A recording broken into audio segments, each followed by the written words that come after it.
First thing we do is we park on the street. Try not to park in somebody's driveway. If you have a cone, that's great to put up as cars go by. First thing we're going to do is get out your note folder. This is going to be one of the most important tools that you're going to use inspecting a house from beginning to very end. You're going to put the name of the client, the address, the date. If you know the insurance company here, these notes, we're going to find out what these are for here in a minute. All of these components from here up all relate to what's on the roof and how the roof is operating right now. All of this stuff down below is for anything not related to the roof that we're going to see here in a minute what that's about. So this is a very important folder that's going to be a great tool to use for your inspection today. Okay, so we're going to go to our Company Cam app. We're going to press the camera icon and press New Project. It's going to generate geographic location of where we're at. This is not where we're at, 117 Spanish Oak. So I can move this cursor around to wherever we're at. And if it doesn't populate it, we can always type it in physically. 109 Spanish Oak Drive, right there. Put in the project name, the homeowner's name. And then take the first photo. The first photo is always going to be the best photo for your before and after photo.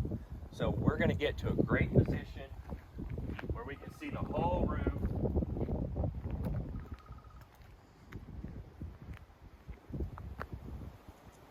So we've got our first photo here. Immediately after we take our first photo, it's going to pop up here. And we're going to send this link that it's going to generate by pressing Share Project Timeline. And we're going to text this link directly to the homeowner. Now they can virtually follow us around through our inspection to provide ultimate transparency while we do our inspection, and they might not even be home, or they might be inside the home. So we're selling transparency right off the bat. We'll move to the next step. Company Cam app out, ready to take photos. First thing that we need is an address to prove that this is the house that we're supposed to be at. We've got an address right here on the mailbox, house in the background. Take a picture of that. While I'm here, I noticed the hail damage is actually on the mailbox. There's a big ding right here. I'm gonna take a photo of that. Looks like it could have been from hail, it could have been from a tree limb, I don't know. If you have any doubts, you can also get a piece of chalk because it looks like there's another little dent somewhere else over here. You can always get your chalk out and just see what happens. But you can see that dent pops out pretty clearly, even more so when you have chalk on it. And then of course, more photos that you take is going to be better no matter what. If we don't need them, we don't need to use them. But if we have photos there that we can use, that's excellent. Anything you see when we're starting this inspection that's damaged, whether it's from hail, wind, or just already there that we don't know what it's from, we want to document everything. Like the driveway, we come up here and we see this driveway has this big crack downhill. I want to make sure to take a photo of this crack or any other cracks that may come out on this driveway for liability reasons. We didn't do this. I don't want to get blamed for this after we get our big trucks on this driveway and the homeowner tries to get us to pay for it. Pictures, pictures, pictures. 100 plus photos if you're able to do on a average inspection, you know you're doing it right. Okay, so first picture we always take of the elevation is from far away.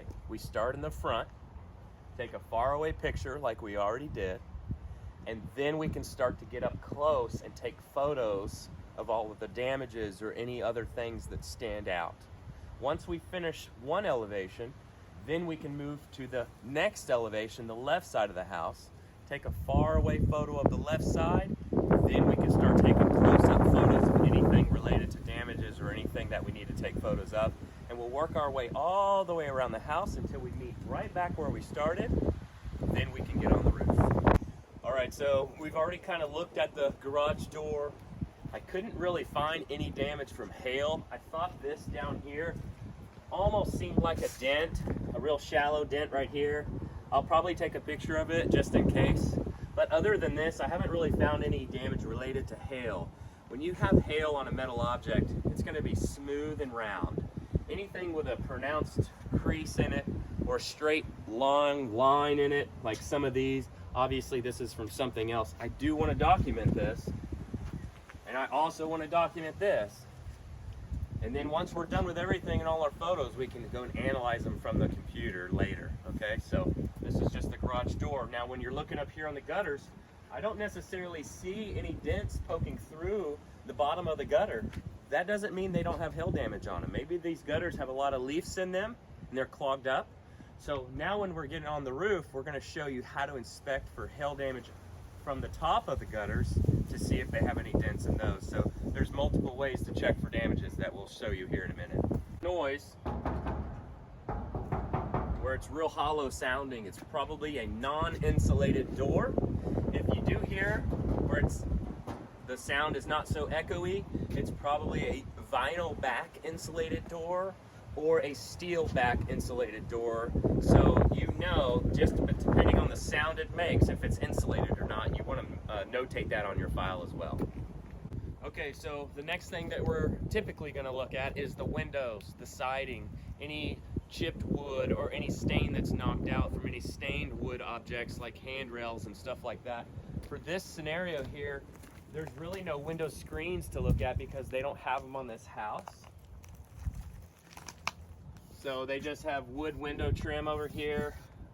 Sometimes the hail could come and chip some of the paint out. I'm not seeing any of that relative to hail. I will take photos of all these windows just to have them to document for internal purposes in case we need them. But all these windows do not look like they have hail damage on it, mostly because there's so much tree cover here and there's not much opportunity for hail to reach those windows much. But that is one thing that we definitely look for as well. Windows, garage door, gutters, siding, anything that's hail can touch, we're gonna look at.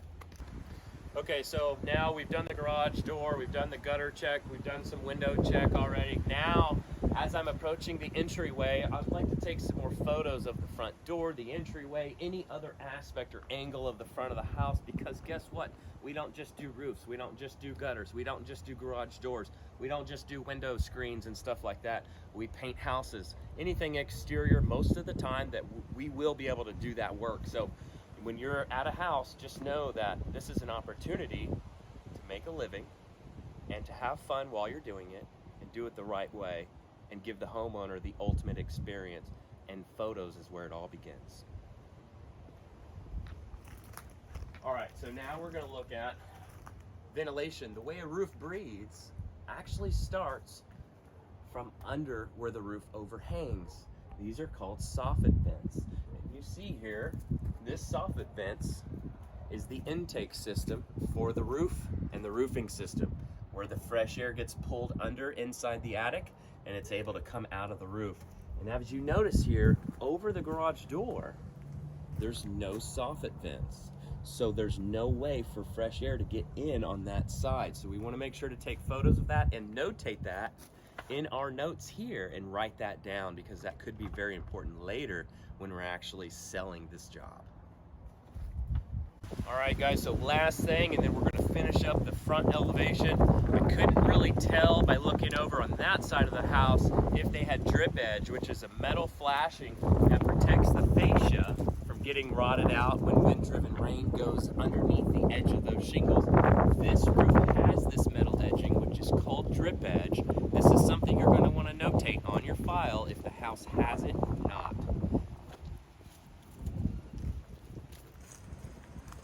Okay, so now we're on the left elevation, starting all over again, right? Far away picture. Get the whole left side in one photo so we can see what we're working with. Now come on and follow me, and we're going to take some close-ups. There's a couple new things on this side that we haven't discussed yet. One being, what's a cornice return?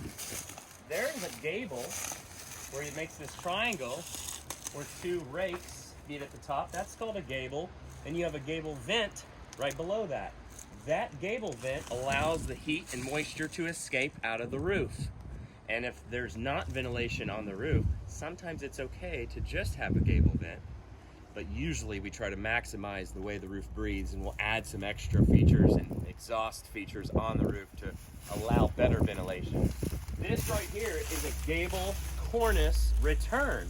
It's almost like an elbow. You think of an elbow sticking out. It looks like the end of your elbow, where your arm comes back and the shingles tuck underneath the overhang. That's called a gable cornice return, and we're going to take a picture of that.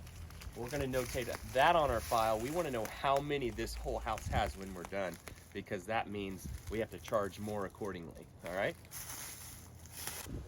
Okay, now we're in the back elevation. First picture, you guessed it right. Far away photo of the whole house. That's going to be taken.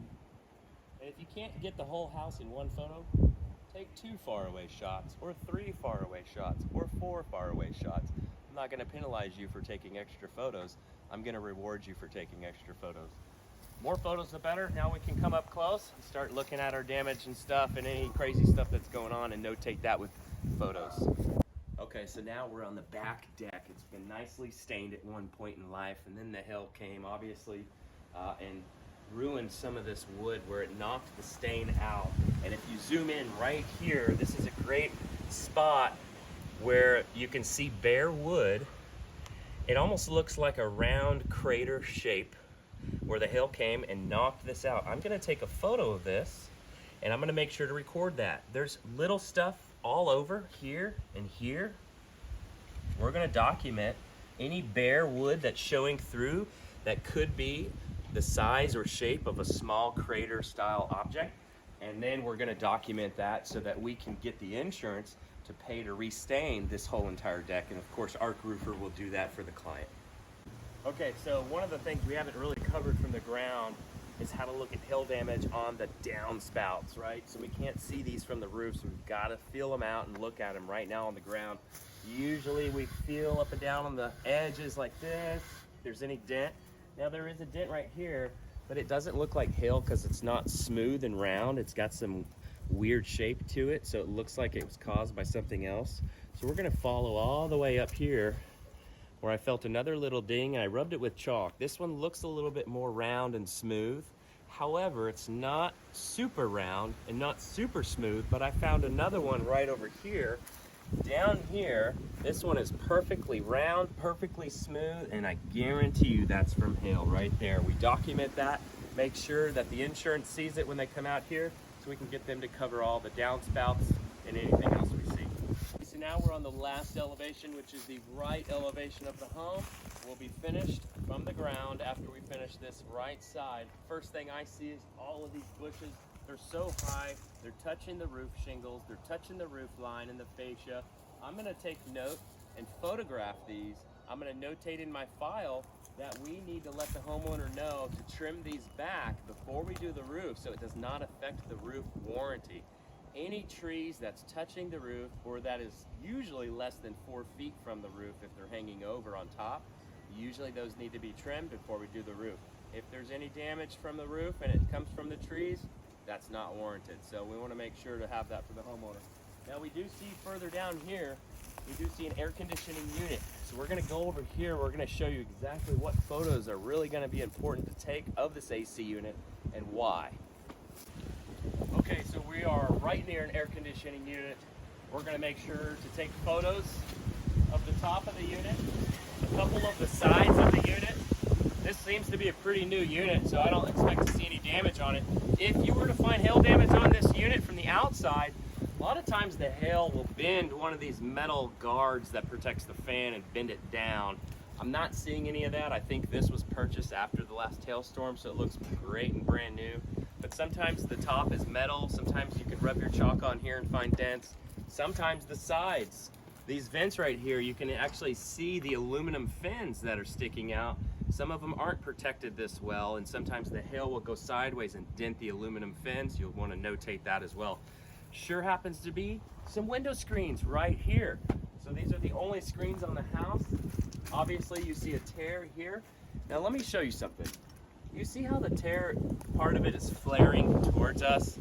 I don't think hail could do that. You see how right here it's flaring inside? That makes more sense of what hail could do. I'm gonna document it either way. Could or couldn't be hail, I don't know, and I can't guarantee it. But right here, you can actually see a little dent in the aluminum frame of the window screen. I'm gonna take a picture of that. And you can actually see from an angle some dimples all in this screen, and I think that is also related to hail. So these are just some telltale signs of what to look for when you're finding damage on window screens. All right, so I've been taking notes here. I've got the window screens on the right elevation here. We've got window screen WS.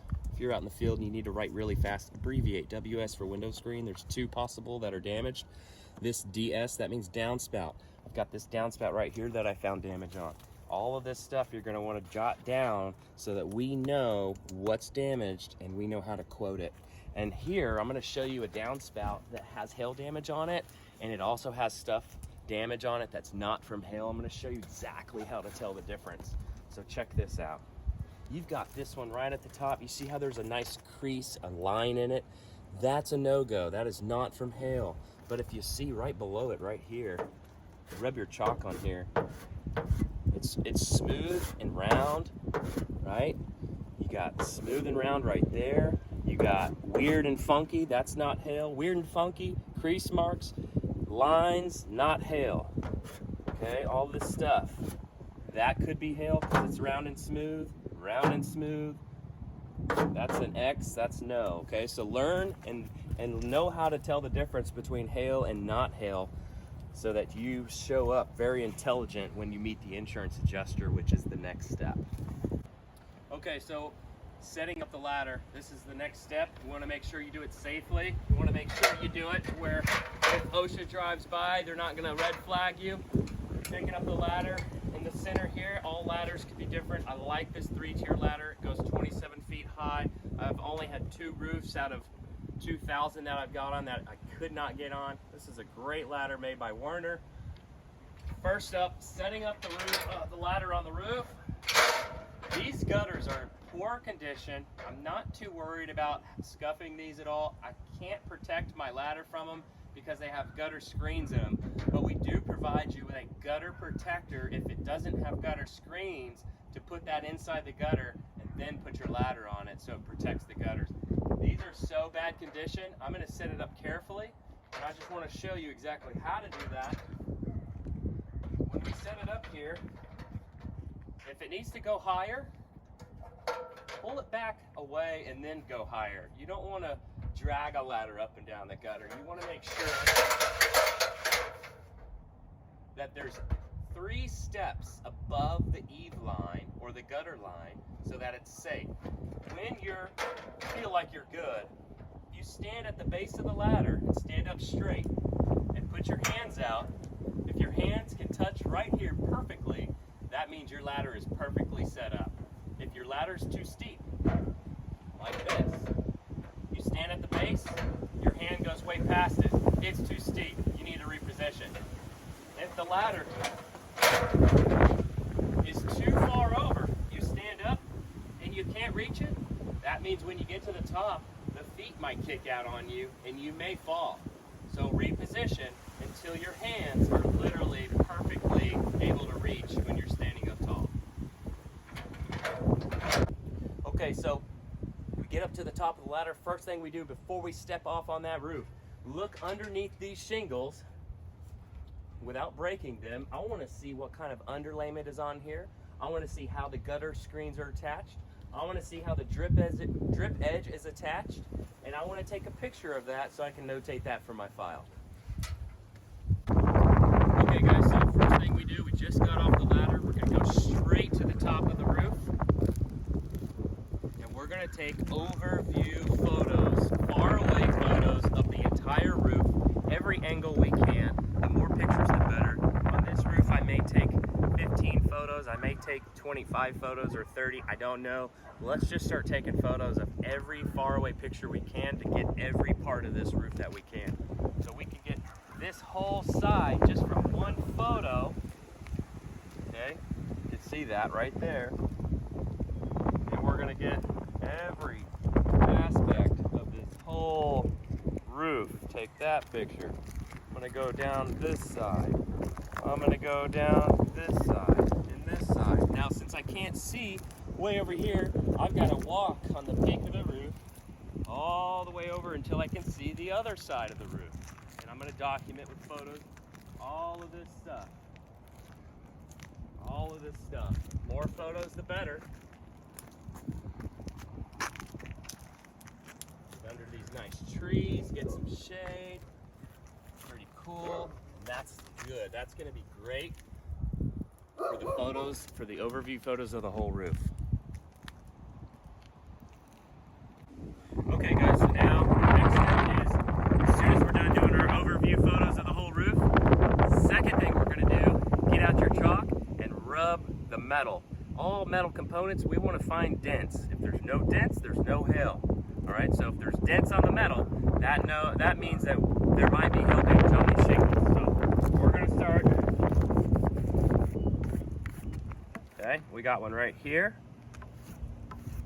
We got one right here. We got one right here. We got one right here. We got one right here. You can see that, circles. Okay, so we're going to document these. This is evidence showing us that hail was in fact on this house. It was big enough, it was dense enough to cause dents in this metal. Therefore, now we know that there's opportunity for these shingles to be damaged by hail as well. Okay, so now we're over by the skylights. There's not many metal actual vents on this roof, so we're having to be a little creative on this one. The skylights, they're not cracked by hail or anything like that, but they do have metal edges. I'm just gonna see.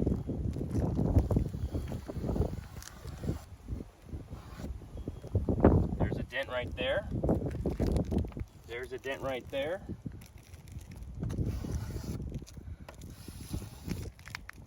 And just rub your chalk all around all of this metal. See what you find. This will pay for the whole skylight right here.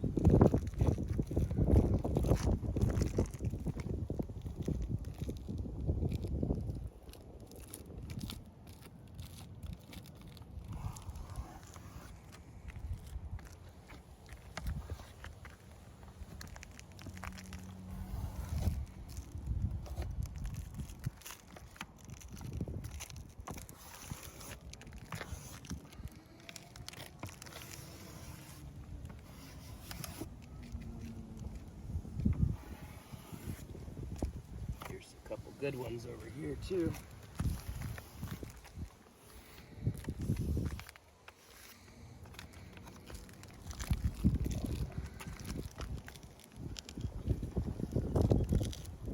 Document those. And then the last metal object we're going to rub out.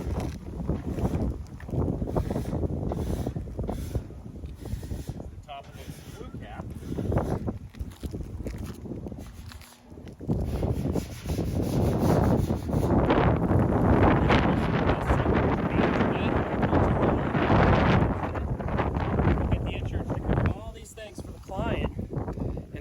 Serving the client, making sure that we ensure that their insurance pays for everything that was damaged on their roof, not just the shingles. We want to make sure every single component, skylights, chimney, flue pipes, anything that we could find that will serve the homeowner is our job. That makes our life fun, easy, make a lot of money for our families. Okay, so now we're just going to talk about chimney really quick. This is really simple, but sometimes easily forgotten. If there's a chimney on the roof, I want photos of every side of this chimney. I want to know what it looks like. I want to know how the flashing was installed. I want to know if there's a chimney cricket on one side, which you'll learn about later on in your job. I want to see what the top looks like. Looks like there's some cracks in the mortar where water could be getting in, causing a leak. So now we know that if we're done doing this roof and this chimney leaks, it's not related to the roof work that we did. It could be coming from a pre-existing issue that we had nothing to do with. So we're documenting this not only for peace of mind for us, for liability reasons, but also to let the homeowner know they might need to get a mason out here and refinish the whole top of this chimney even after we do the new roof, okay? Now, one more thing to add, if this chimney was in the middle of your roof right here, you may need to measure from the width, the left side to the right side, because if this was positioned down there, there would have to be a chimney cricket diverting the water installed on the back side of the chimney. If the chimney is 30 inches or wider, that is a code requirement. So make sure to get your measuring tape out, measure these chimneys, guys, because it can make you a lot more money and you'd be doing the right thing. Okay guys, the time's here, finally. We thought we were here just to look at hail damage on a roof. We've done a lot more than that today, but now is final time to look at the hail damage on this roof, on these shingles. We're gonna get our chalk. Make sure you get a big one, because your chalk can get down to nothing pretty quick on a shingle. We're gonna make a little edge. This is one corner, and we're gonna step 3.5 steps. 1, 2, 3, and a little bit over. That's gonna be 10 feet. We're gonna have to go down 10 feet, roughly. Doesn't have to be perfect. And we're gonna make a full test square. You know why we do this? It's because the insurance does it this way. If we do it the insurance's way, and we find enough damage according to the insurance, we know that we can almost guarantee a new roof paid by the insurance for this homeowner. All right, so we're gonna start looking. I'm gonna show you what hail damage looks like. Right off the bat, we got hail damage. You can see here, it's smooth, round, crater shape, everything relating to hail. Just remember, smooth and round is the name of the game. If this is a blister, it's not gonna get purchased by the insurance company. I'm gonna show you what a blister looks like here in a second. But that is a crushed shingle. You can feel the indentation, perfect hail hit, and right next to it, I'm gonna show you another hail hit that's not as obvious. Okay, this is an older hail hit. It wasn't as hard, but it was still a pretty large piece. It just wasn't as hard when it hit the actual shingle, but you could still see this round crater shape object. It's just not as deep as this one, but it's still, they both mean that it's damaged from hail. There's no discrepancy if there's minimum damage, severe damage, or medium damage, it's all considered damage. The answer is yes. Okay guys, so let me show you the difference between hail, normal wear and tear, possible blistering is all right here in this little spot. So let's go ahead and zoom in so I can show you. Right here, the circle, I'm gonna circle anything that's hail damage. This actually has a micro fracture in it that you can see, you can feel the shingle separating when you apply some pressure on it. That is a nasty, nasty hail hit, probably the size of a chicken egg hit that right there. Now right below that is a rectangle that I'm drawing on right here. This is normal wear and tear. This has nothing to do with insurance coverage. They will not cover normal wear and tear. This is normal for a roof. Over time, this roof might be 15 years old. Now, right here, there is a very small little hole, and sometimes these holes can be the size of a $50 or a quarter or larger. This is a blister. You can see the edges are very sharp, like a cup. Like somebody cut a little circle out from the underside. That's a blister. There's no granules that are crushed in the matting. Everything has popped out of the matting, and that's a blister. So know the difference between blister, normal wear and tear, and hail hit, because that is what is going to get you paid, and that's what's going to get you to help the homeowner as best as you can. All right, so last thing we got to do up here, I told you right in the beginning we were talking about gutters. Sometimes you can't see the damage from the underneath side, so you got to come up here and see why. Well, they got gutter screens on here. You can see from that angle, you got all of these dents in the gutter screen. One of them was dented so bad it fell in the gutter screen right here. We're going to make sure to get the insurance to cover all of the gutter screens because they all got dented, okay? Now sometimes when they get dented, they get moved off track and they look like this. Where now not only the gutter screen got damaged, but it moved it away from the gutter, and now the gutter got dented from the top lip. And now I can notate that with an arrow in chalk with the letter B for back elevation and show a picture of that to show that now the gutter screens and the gutters both got damaged, and that would warrant coverage for both. Thank you very much. Okay guys, so before we get off, we've got to count all of the components on the roofing system, and that's what we're doing here today. We've got pipes. What are they? They're made of lead.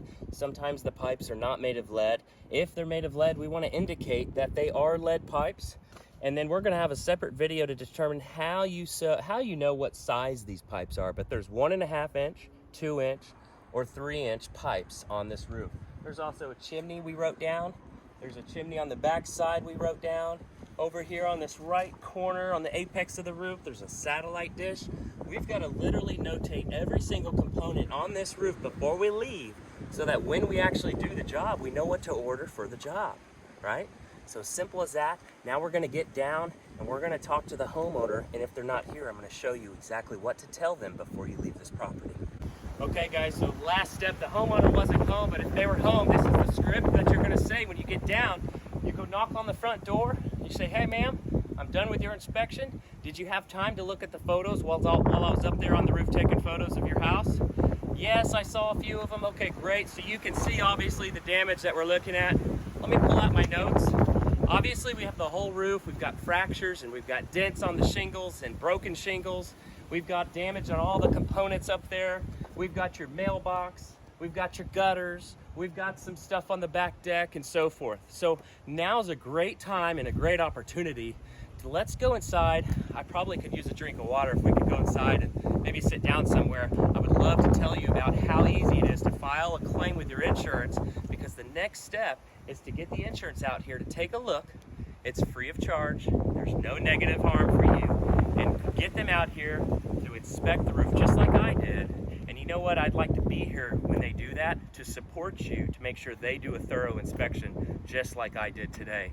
So can I have that drink of water now? Hi, I'm actually going through the pictures right now. Oh, okay, good. Well, I just finished up about 20 minutes ago, and just back at my office. I wanted to make sure that link worked that I sent you so you can see all the photos, and it sounds like it did. Yes, that's awesome, So, by the way. The technology is... yeah. Well, it provides transparency. If you were looking at those photos while I was there at the inspection, they would be in real time, so you could literally virtually inspect what I was doing while it's happening, which makes it just very transparent straight from the beginning to let you know what I'm doing, even if you're not at your house. Right, that's amazing. So, to recap, that house, I pulled a report from the weather app that I pay for. We had tennis ball sized hail May 28th of last year on that house. There are multiple fractured and bruised and damaged shingles from pretty large hail. There is, we could probably get even both skylights covered on the insurance. The metal edging of the skylights has a couple dings in it. The skylights themselves are not cracked or broken, so that's good news for you. Yeah. But that roof, if it's not leaking right now, I would be pretty surprised. It's not, well, so far it's not leaking, so Okay. we've been lucky. Okay. Good start. Okay. Most of the gutters, if not all, I could probably get the insurance to cover as well. All the gutter screens are definitely damaged. Most of the gutters are also damaged. The roof is damaged. I did not check the other structures. There's a metal structure and two small little sheds. The two small sheds, those have the same material on them. Those are definitely going to be damaged just like the regular house, but I did not look at the metal barn or the metal structure. But I figured if the insurance ever does come out there, I can meet them out there and we can look at that together. Okay. Well, the good thing is the buyers didn't ask anything about those. Oh, okay. They just want the house. Got it. Okay. So I think we're probably good there. And that's your so house. yes. Is that right? Yes. Okay. Yes, we're selling it right now. Gotcha. Okay. So now there's two scenarios. We can either A, get the insurance out there. We can get them to cover as much as we can. And then you can choose to only do the main house roof and choose not to do anything else if you don't want to do it, if that's all the new buyers care about.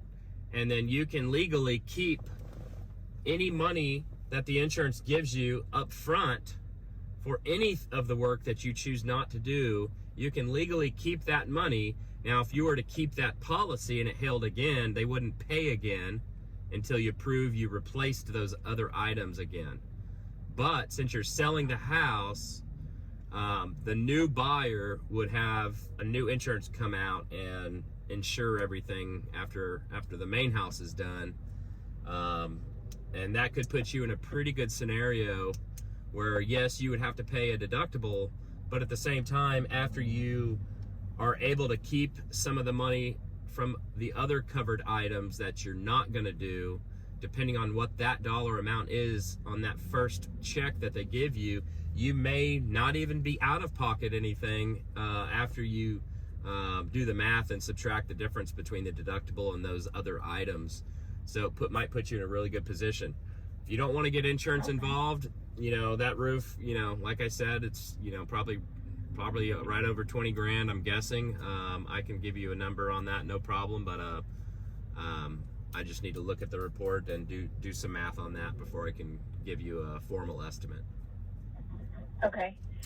Yes, that would be great. One, because so we do have the insurance adjuster coming out on Monday.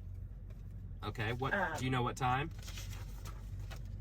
I believe he said 1 o'clock. Oh, okay. Would you like me to show up when he shows up?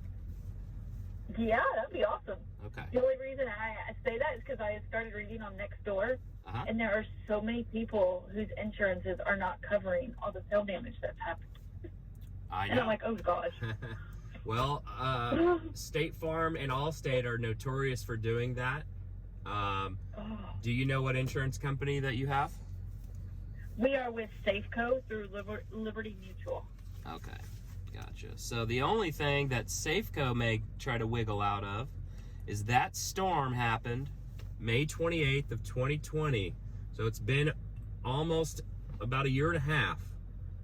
They may try to say that we don't have to cover it because it's past 1 year from the time it hailed, and you have a 1 year clause in order to take action. Otherwise, it falls under neglect.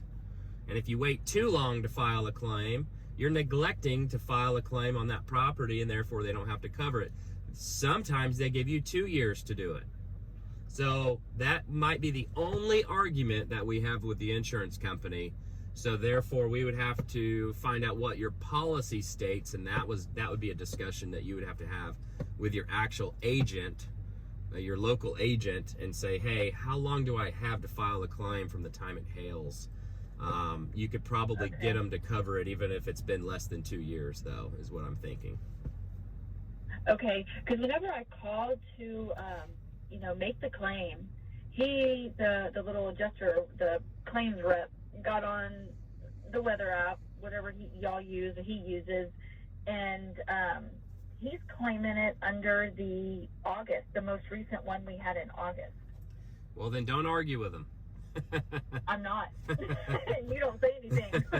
Don't argue with him. Sometimes the best thing to say is shut your mouth and don't say anything. So they're right. Yeah. Right. It's their property and it's your property. They're the only ones that can make that authorized power of whatever decision they want to make. And if they're gonna let it go and let it slide, and they're gonna cover it off of some other random date, by all means, let them do it. Right. Okay. All right. So I'll go out there 1 o'clock on Monday. That's literally the only time that I actually have on Monday, so that falls in perfectly. I'll go out there, make sure we divvy up everything that was damaged to put you in the best position possible. And then once we're done with that, I'll give you a call and let you know what the next step would be. Awesome. I appreciate it. Thank you. You're welcome. Have a blessed day. Thank you. Okay. Bye-bye.